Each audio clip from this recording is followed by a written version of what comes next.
మహబూబాబాద్ జిల్లాలో గంటన్నర వ్యవధిలో 18 సెంటీమీటర్ల వర్షపాతం రికార్డు స్థాయిలో నమోదు కావడంతో మహబూబాబాద్ పట్టణంలో ఒక్కసారిగా పలు కాలనీలు జలమయమయ్యాయి. మహబూబాబాద్లో కొరివి గేట్ దగ్గర మరియు ఆర్టీసీ కాలనీ ప్రజలు ఇళ్లలోకి నీరు చేరడంతో తీవ్ర ఇబ్బందులు ఎదుర్కొంటున్నారు. మహబూబాబాద్ తొర్రూరు మధ్యలో లో లెవెల్ బ్రిడ్జిలో వరద నీరు ఉధృతంగా ప్రవహించడంతో వాహనాల రాకపోకలకు అంతరాయం ఏర్పడుతుంది. పట్టణ పరిధిలో ఉన్న వాగులు, వంకలు, కల్వర్టులు, నాలాలు పొంగి పొర్లుతున్నాయి. మరో 2 రోజుల పాటు వర్షాలు ఉంటాయని వాతావరణ శాఖ అధికారుల హెచ్చరికలతో జిల్లా యంత్రాంగం అప్రమత్తమైంది.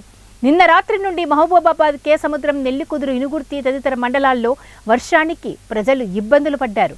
ఇలాంటి పరిస్థితుల్లో జిల్లా ప్రజలు అప్రమత్తంగా ఉండాలని, అవసరమైతే తప్ప బయటికి ఎవ్వరూ రాకూడదని జిల్లా ఎస్పీ రామ్నాథ్ కేకన్ జిల్లా ప్రజలకు చెప్పారు.